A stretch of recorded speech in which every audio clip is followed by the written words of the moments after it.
Charmé, grâce, peuple de Dieu. Seigneur, je te rends grâce et je te bénis. Merci pour le souffle de vie que tu nous donnes. Prends le contrôle et que la gloire et l'adoration te reviennent dans le précieux nom de Jésus. Amen. Quelqu'un m'a posé une question au sujet de la paix dans sa famille. Il dit que ça fait des années, il y a toujours les problèmes.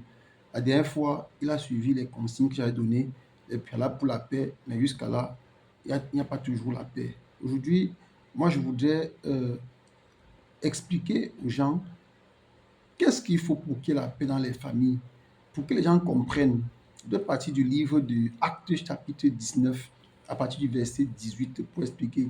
Mais avant, il faudra que nous allons dans le livre de Marc, Marc chapitre 12, 13, je crois. Le Seigneur disait que désormais, dans une famille, le père sera contre le fils, la belle-mère contre la belle-fille, le grand frère contre le petit frère, la grande sœur contre la belle-sœur, etc. Pourquoi est-ce que le Seigneur a dit cela? Ce n'était pas que le Seigneur voulait créer les problèmes, non. Parce que le Seigneur, par sa venue, il nous a ouvert les yeux pour comprendre ce qui se cachait derrière. C'est-à-dire qu'il y a des choses qui se passent dans les familles, mais on ne savait pas. Et à partir du moment où on ne sait pas, ces choses ne peuvent pas être rendues publiques. Mais le Seigneur a dit les choses cachées seront dévoilées. Donc désormais, tu sais que ton frère qui est sorcier va te combattre, ta mère qui est sorcière va te combattre, ton grand-père qui est sorcier va te combattre. Désormais, tu sais ça. C'est ce que le Seigneur Jésus voulait nous dire. Et pour nous, maintenant, pour que nous soyons protégés, la clé, c'est de donner nos vies à Jésus. Donc, tu comprends maintenant pourquoi est-ce que dans beaucoup de familles, on n'arrive pas à résoudre les problèmes. On fait tout pour qu'il y ait la paix, mais il n'y a pas la paix. Pourquoi? Parce que vous asseyez sur une table, faire la paix avec des gens qui ont des choses dans le cœur, des gens qui sont du côté du diable, des gens qui ont des totems, qui ont des esprits dans le ventre, des gens qui ont des idoles qui représentent Satan, des gens qui dressent des hôtels maléfiques pour que les démons viennent vous manger et vous faites la paix avec eux. Vous ne recevrez jamais la paix. Pour qu'il y ait la paix, il y a des préalables. Dans Acte 19, verset 18, on peut lire plusieurs de ceux qui avaient cru venaient confesser et déclarer ce qu'ils avaient fait. Ils venaient confesser. On dit bien plusieurs de ceux qui avaient dit que les gens ont cru. Tout le monde a cru.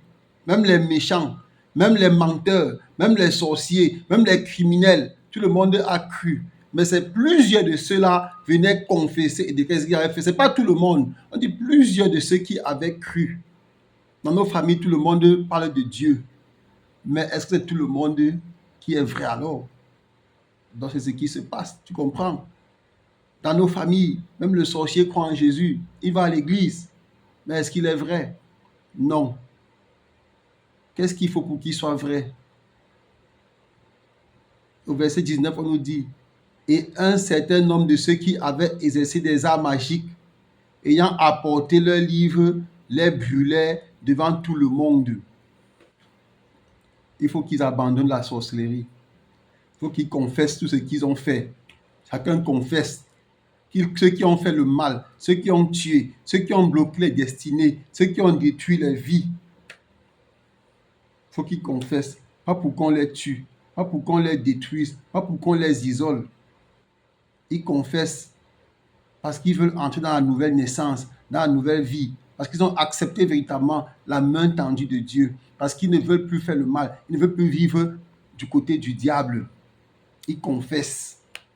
Oui, c'est pas dire j'accepte Jésus, mais derrière tu portes tout un lourd bagage maléfique que tu vis avec. C'est pas ça. Donc, parce que dans beaucoup de familles, tu vas avoir un oncle, un grand, il parle de Jésus mais la nuit, il empêche les enfants de grandir. Et oui. Ils ont détruit les cerveaux des enfants. Quand vous êtes tordu, on se moque de vous. On dit, voilà les enfants qui ont étudié, ils ont fait l'école. L'école n'est pas bien. L'école rend tordu. C'est comme ça même dans ma famille, c'est comme ça qu'on raisonne. On se moque parfois de ceux qui ont fait l'école. Que l'école les a égarés. Oui. La vérité est connue. Donc voilà. Il faut que les gens confessent. Ils déclarent le mal qu'ils ont fait.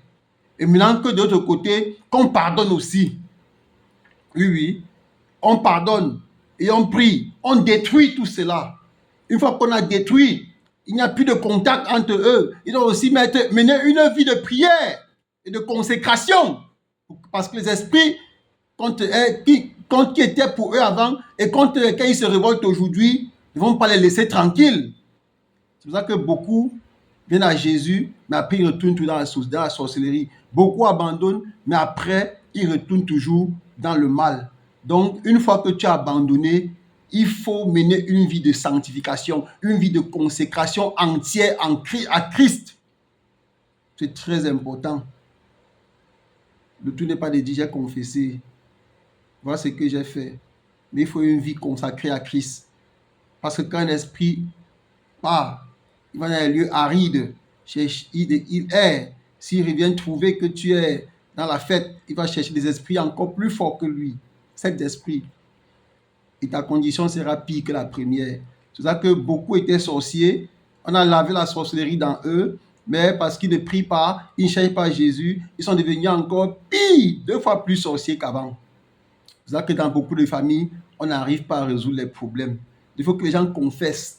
Les gens confessent, mais vous aussi, n'entends pas qu'on a tué ton petit frère, tu te fâches. Non, il faut confesser. Parce que beaucoup de sorciers, ils agissent par ignorance.